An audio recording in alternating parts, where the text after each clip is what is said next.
Bismillahirrahmanirrahim and Assalamu alaikum dear students. Welcome to our next lecture. आज का lecture हमारा बहुत शार्ट सा है. इसमें हम देखेंगे कि हमारे पास हम जो मुख्तलिफ़ किस्म की सॉर्टिंग टेक्निक स्टडी कर चुके हैं और जो करेंगे आगे अगले लेक्चर में, उनकी लोअर बाउंड हम मैक्सिमम क्या फाइंड कर सकते हैं. इसको समझने के लिए हमें एक डेटा स्ट्रक्चर को देखने की ज़रूरत है. That is called a decision tree. Data structure भी कह लें आप इसको हम एक मॉडल भी समझ लेते हैं, computational model. It is a powerful and popular tool for classification and prediction. हमारे जितने भी मशीन लर्निंग के एल्गोरिदम्स हैं मोस्टली उनमें डिसीजन ट्री यूज़ होता है, या हम इसको ये कह लें कि that is one of the basic machine learning algorithms, decision tree. It is predictive modeling tool that has applications spanning a number of different areas. मुख्तलिफ एरियाज में इसकी applications exist करती हैं. It is a tree-like structure. Each node in the tree represents a test on data or attribute, and each branch from the tree represents the outcome of test. ठीक है, यानी हमारे पास जो है ये जो ट्री स्ट्रक्चर है बिल्कुल इस तरह का कि अगर हम ऐसे बनाएं, ये हमारे पास नोड हो और let's say that I draw it here again. We have a node. तो यहाँ पे हमको टेस्ट कर रहे होंगे. मिसाल के तौर पर हम देखेंगे कि कोई वैल्यू जो है हमारी वैल्यू जो वेरिएबल a में है वो फॉर एग्जांपल लेस देन 10 है. अगर वो लेस देन 10 है तो दो पॉसिबिलिटीज़ हैं इसके, ट्रू और फॉल्स. तो ट्रू केस में हम इस तरफ ब्रांच पे चले जाएंगे और फॉल्स केस में हम इस तरफ की ब्रांच पे चले जाएंगे. और फिर हो सकता है कि हमारे पास आगे फर्दर नोड्स हों, फर्दर डिसीजन मेकिंग हो और हम यूँ आगे बढ़ते रहें यहाँ तक कि हम किसी फाइनल डिसीजन पे पहुँच जाएं जो कि लीफ नोड कहलाएगा हमारा. Each branch from the tree represents the outcome of test. Each leaf node represents the final outcome of the tree model. Binary decision tree. A decision tree, which is a full binary tree that represents the comparisons between elements performed by a particular sorting algorithm on a given input. ठीक है, binary decision tree वो decision tree होगा कि जिसके दो ही child हम बनाएंगे. There is the possibility कि हमारे पास ऐसा भी ट्री हो जिसके 3 चाइल्ड बन जाएं, ऐसा भी हो जिसके 4 चाइल्ड हों हर नोड के ऊपर. तो वो बाइनरी नहीं होगा, वो टर्नरी या उससे ऊपर एनरी ट्री बनता चला जाएगा.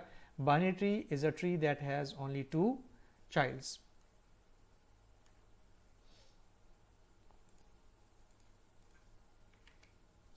Here is the example of tree, binary tree or decision tree. यहाँ पे आप देखें कि हमारे पास कुछ सैम्पल्स मौजूद हैं, कुछ डेटा मौजूद है. जैसे हम देख रहे हैं 10 दिन का डेटा है हमारे पास, और इन 10 दिन के डेटा के अंदर जो है मुख्तलिफ फीचर्स हैं. कौन से? वेदर एक फ़ीचर है, टेम्परेचर एक फ़ीचर है, ये वेरिएबल है, ह्यूमिडिटी एक फ़ीचर या वेरिएबल, विंड एक फ़ीचर या वेरिएबल, और फाइनली जो चीज़ हमने फाइंड करनी है दैट इज़ अ प्ले. मसलन अगर हमारे पास वेदर सनी हो, टेम्परेचर उसका हॉट हो, ह्यूमिडिटी उसकी हाई हो, विंड वीक हो, तो हम प्ले नहीं करेंगे. ये हमारे पास एक क्लास निकल आई. अगर हमारे पास वेदर क्लाउडी हो, टेम्परेचर हॉट हो, ह्यूमिडिटी हाई हो, विंड वीक हो, तो फिर हम प्ले करेंगे. यानी धूप में प्ले नहीं करेंगे, हम क्लाउडी मौसम में प्ले करेंगे. इसी तरह से बाकी सारे भी आप देख सकते हैं कि इस केस में क्या होगा, इस केस में क्या होगा, इस पे क्या हो रहा है एंड सो ऑन. इसको हम ग्राफिकली इस तरह से रिप्रेजेंट कर सकते हैं. वेदर के जो पॉसिबल वैल्यूज हमारे पास क्या हैं, वो सनी, क्लाउडी और रेनी. हम यहाँ पे चेक भी लगा सकते थे, इफ कंडीशन भी लगा सकते थे. तो ये बिल्कुल उसी तरह से है कि if weather is equal to sunny then we will go this way, if weather is cloudy then we will go this way, if weather is rainy then we will go this way. तो हमारी जो if condition है, if condition के हमारे पास 3 outcomes हैं. ठीक, तो हमारे पास इसके 3 चाइल्ड बनते हैं. फिर हम अगले लेवल पे आके ह्यूमिडिटी दूसरे वेरिएबल को चेक करते हैं और उसकी 2 पॉसिबल वैल्यूज़ हैं, हाई और नॉर्मल. इसी तरह से इस लेवल पे आके हम विंड को चेक करते हैं, विंड क्या है, स्ट्रॉन्ग और वीक. ठीक, तो यूँ हम पूरे के पूरे ट्री को बिल्ड करते चले जाएंगे. ये एक छोटी सी एग्जांपल आपको दिखाई गई है, otherwise the complete example should look like that. पहली स्टेज जिस पे हम वेदर को चेक करेंगे, फिर हम मिसाल के तौर पे ह्यूमिडिटी को चेक करते हैं. अगर दोनों की वेदर की 2 ही वैल्यूज़ हों पॉसिबल. ह्यूमिडिटी के बाद लेट्स से दैट हम टेम्परेचर को चेक करते हैं. ठीक, इसकी भी 2 ही वैल्यूज़ होंगी, ठीक। टेम्परेचर के बाद हम अगले वेरिएबल को चेक करेंगे, that is for example wind.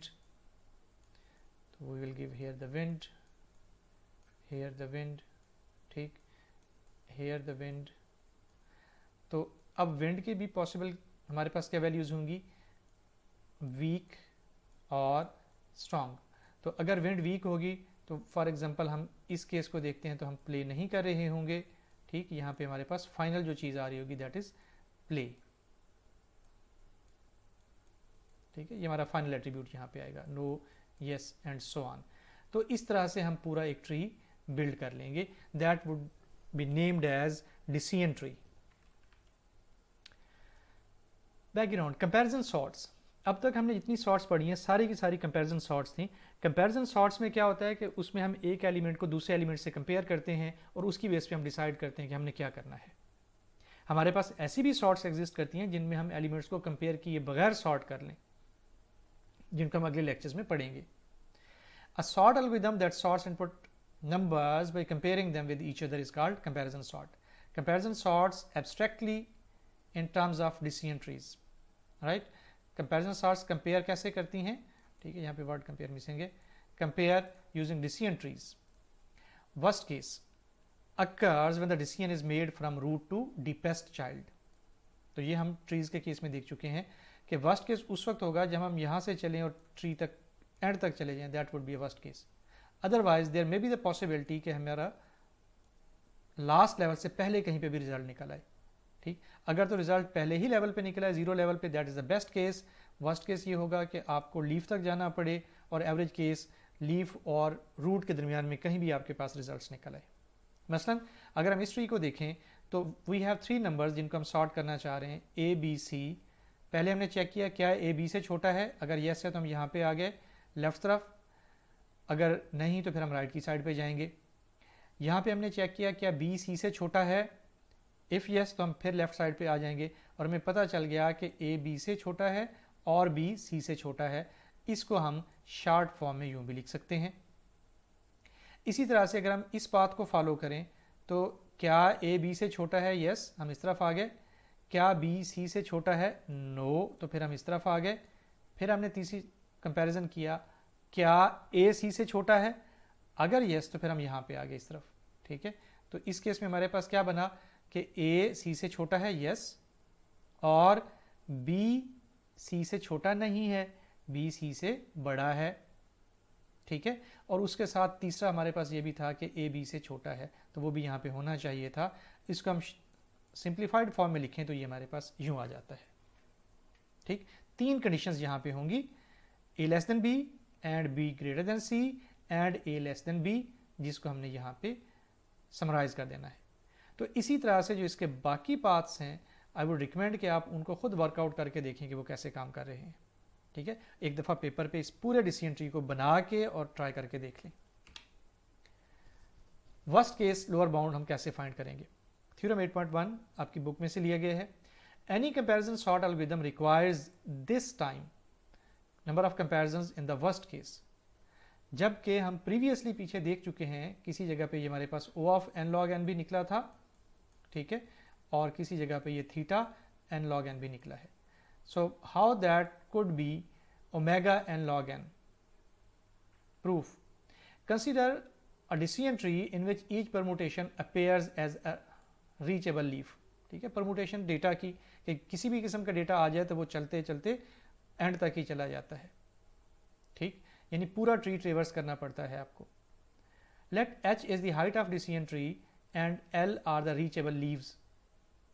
Each of n factorial permutations of the input appears as some leaf, ठीक है। अगेन यहाँ पे देखें ये हमारे पास मुख्तलिफ किस्म की परमुटेशंस आ रही थी ना कंपैरिजंस की, ठीक, तो किसी न किसी लीफ पे एंड हो रही हैं। यानी ये पहली permutation A less than B, B less than C, 3 numbers को हम कंपेयर करें तो मैं उसकी बात कर रहा हूँ।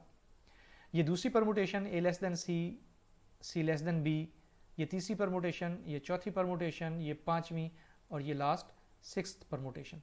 3 नंबर्स हैं तो उसकी 6 परमुटेशंस हमारे पास बनी हैं और वो सारी की सारी परमुटेशंस लीफ ही हैं। तो हम यहाँ पे वही बात कह रहे हैं कि ईच ऑफ n फैक्टोरियल, यानी अगर हमारे पास 3 नंबर हैं तो उसकी 6 परमुटेशंस बनेंगी, तो वो 6 की 6 permutations of the input appears as some leaf, के कहीं ना कहीं लीफ पे पहुंचेंगी। फॉर 3 इनपुट ये हमने देख लिया कि इसकी 6 परमुटेशंस बनती हैं।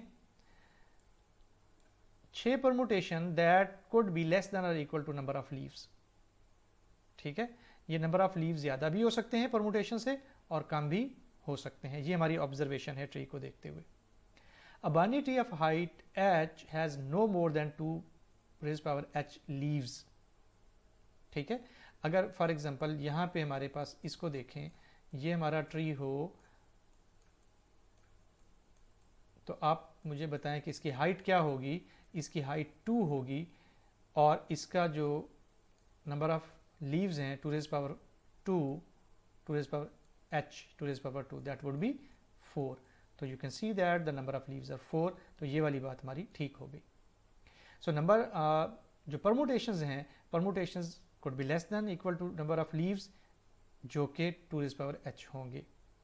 तो हम इसको समराइज करके यूं लिख देते हैं, इसको वैसे लिखा और फिर रीअरेंज कर देते हैं हम यहाँ पे कि 2 रेज़ पावर h बाद में था, उसको हम पहले ले आए, n फैक्टोरियल पहले था, इसको हम बाद में ले गए, और साफ ज़रा इनके रीअरेंज करने से ये सिंबल्स भी रिवर्स हो गए। Now we take the log of both sides, इसका भी हम लॉग लेंगे और इसका भी लॉग लेते हैं। तो log 2 raise power h that is basically h। ठीक है, लॉग के रूल्स को देख लें तो दैट बिकम्स h, और ये लॉग फैक्टोरियल वैसे ही रह जाएगा। It mean h is greater than equal to log of n factorial. और फिर यूजिंग स्टर्लिंग अप्रॉक्सीमेशन, ये जो चीज़ है log n factorial, that comes up this and here it is h। ठीक, तो इससे हमें साबित हो गया कि height of the tree is greater than equal to omega n log n।